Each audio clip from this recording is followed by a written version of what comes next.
This is a story that I've been wanting to tell you guys for several years. I want to bring you back September 2024. We are evacuating from a hurricane. It's the second hurricane that's come through the Tampa region that year. And I vividly remember going to Atlanta with my wife, not my wife at the time, my fiance, her younger brother, her mother in law, family. And we ended up going to Atlanta. And when we came back, there was so much destruction that happened on the streets that it was kind of challenging for us to comprehend. The thing that we didn't realize was that it was the end of September. It was going into October, and we had our wedding on November 9th.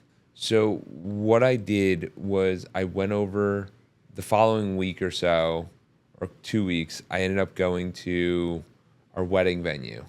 And the wedding venue ended up being in Madeira Beach. And it got flooded, and they were saying how the storm, it's all going to be good. But I looked around and I was like, this is not it. Like, this can't happen. And the pressure starts to build. You know what I mean? I called the hotel where we were supposed to have everyone staying, and they said, Jordan, everything's been canceled. We are housing locals here. I'm not sure what you expected. I'm not sure how you think that other people are going to stay here. All the locals don't have a home. Like, we have to stay here. So what ended up happening was I called up the location in Madeira Beach, and I said, we can't have our wedding there. We have to go find a new location. And what ended up happening was over that next week, I started to think to myself, what should we do? Should we push the wedding? Should we wait? Should we do these things? My wife, then fiance, was like, we must have the wedding on this day, on November 9th. And so I put myself in the situation, and I moved into what I thought was the right thing to do. And we had a wedding planner, we had people helping, we had all of that, but no one's going to take your life as seriously as you take it. The more serious you take something, the better you're going to show up, and you're going to do a really good job for what it is. And what I ended up doing was I ended up calling venues in the area, and specifically in the Ybor area, to try to figure out where people could stay, because it was inland enough. It was around Tampa. People were still flying to the same location. It was still possible. And after about a couple hours of calling, I ended up finding two places. One was the Columbia, which I had Richard on the podcast. He's amazing. And we were able to get a night before room over there. And then the second thing we did was we went to the Hotel Haya, which is an incredible boutique hotel. We actually looked there in the very beginning, but we didn't know if it was going to work. The only constraint was because the room that they originally had was like up to like 150 people or something, and we were going to have 120, so we didn't know if it made sense. Then when we invited 120, it ended up going down to 80, and when Hotel Haya got there, they said, hey, the most we can accommodate is 40. So I'm sitting here going, do we wait or do we just go for it? And the thing I realized in that moment was that pressure, they always say pressure makes diamonds, but I think the diamonds are already made in the beginning. Like, I think each day we practice, the pressure is being built, and we're able to work through these challenges on our own. What I mean by that is when we have challenges, when we have things come up for us, if we don't normally take these things on, then it's going to feel like adversity. It's going to feel hard. It's going to feel challenging.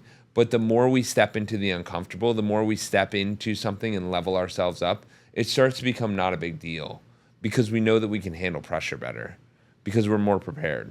What that means is that when they said 40 people, I knew in that moment, I was like, hey, we're going to have to cut some people off. But the other thing I realized, that when you go to a wedding, regardless of the number of people, as the bride and groom, you only really speak to 30 or 40 people, because you can't conversate with that many. So what I decided to do was I said, we're going for it. We're going to do 40 people. We're going to send out emails, and we're going to send out messages letting people know that they should cancel and readjust their travel schedule due to this natural disaster. because this happens. Like stuff happens in our life and we can sit there and make whoa, be sad about it, be disappointed, like really upset, or we can just, hey, these are the cards we're dealt and we're going to have to make a new decision here.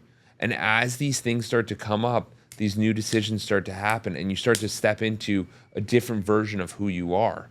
And that's what ended up happening. We went there, we decided on it, and it was amazing. It was absolutely incredible. And it was everything we could have asked for. It was outside, it was by the pool. Then we had our own room. We heard the stories. We got all of our friends to tell incredible tales and incredible things. And yes, there were some people that we wanted to go, but like we just didn't have the room. And it goes like that sometimes. And sometimes it's not always in the cards. Sometimes it's not always everyone's happy, but you have to be happy. So when you're going through these things, you have to do things that make you and your people happy. You know what I mean? That doesn't mean that everyone's always going to be satisfied. You're always going to get people that get dealt a bad hand and things that happen. And you have tough decisions. And trust me, we were getting a lot of it from different people being like, I can't believe I can't come. I can't believe I got. And I'm like, it's okay because it's expected. Whenever you go through a challenging time or you go through something hard or you go through something, whatever it is, you know that there's always going to be adversity along the way. There's always going to be challenges. There's always going to be rejection. There's always going to be failure. This same concept is so true on so many levels to business, to extreme sports, to everything. Because you realize how many times in our life have we set a committed goal to something, something pops up in the way and we go, I don't want to do this anymore. I lost a client. I got fired. Life goes on. Like you're going to have to make a decision whether you decide to quit today or you decide to put your head down and be like, yes, we are going to keep moving forward with this. Those are both choices. And these choices don't get removed or changed. You have to make the decisions.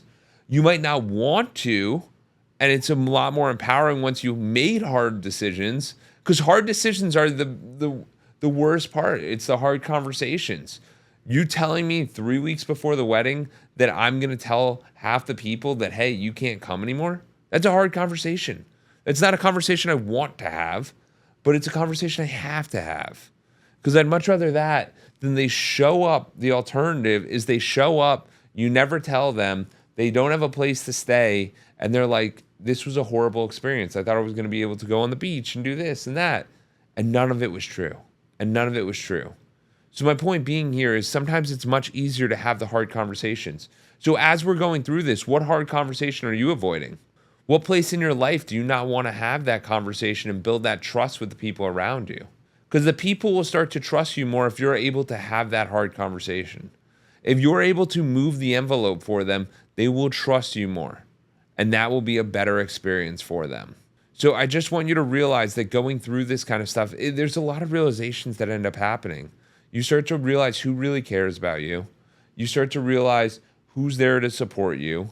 You start to realize how can we make things work in the way we want to. And you also start to realize that not everything's in our control. And that's okay. How many times have we gotten upset about something because it's not in our control? Well, I'm going to let you know. The more people you know, the more things you start to do, the more places you're around, the more you're going to start to feel negativity stacking. You could also see positivity stacking, but you have to make that choice because the choice isn't always easy. The choice can be really challenging, and that's what happened to us. It was a hard decision, but like this is what we wanted to do, and it was the best. It was the best 4 days ever. Like it was so awesome. Like doing the Columbia the night before, we had the red room, and everyone was able to sit there, speak, share, and it was just an incredible experience, and it was so much fun. And then the next night we did at the Haya, and it was awesome. It was awesome. Did people do everything we wanted? No, they never do. But was it incredible and we had a really awesome, amazing time? Absolutely. Would I do it again? Yes. Because the truth is that marriage is not about a wedding moment. It's about who are you committing your life to and who do you want to connect with and stay connected with. And people, I think, sometimes put out of proportion like what something is. And we don't always realize the reality of like what we're actually doing and what's the reason behind this. It's not just a party.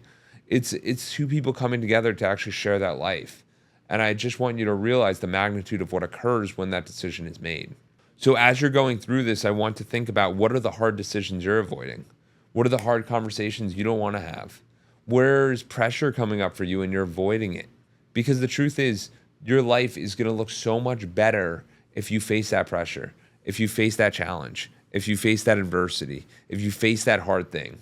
That will be so much better for you and your future because you practiced. You need to practice taking on pressure. The more you take on pressure, the more preparation you have, the more fulfillment you're going to have, the better you're going to be able to show up against adversity. And that's why I ask you today, where does pressure show up? When I ask that question, what do you think about? What's going on with you? Where are you stressing? And as you start to dive into this and as you go deeper and deeper, you're going to start to realize there's just a few conversations that are holding you back from the life you want. And I don't want that to be the case anymore. I don't want that to be the case. I want you to go ask the girl out or ask the guy out. I want you to quit the job. I want you to live the life that you want. I want you to go on the trip. I want you to experience life to the fullest because that's what we're here to do. No one's getting out of here alive. We have to go make the most of what we got. And we have to realize that we can do this. We can do this. If you feel like any of this aligned with you and you want to dive a little bit deeper with me, send me an email at jordan@edwards.consulting, or there should be a link to book a call below. Talk soon. Hope you have an incredible, incredible rest of your day.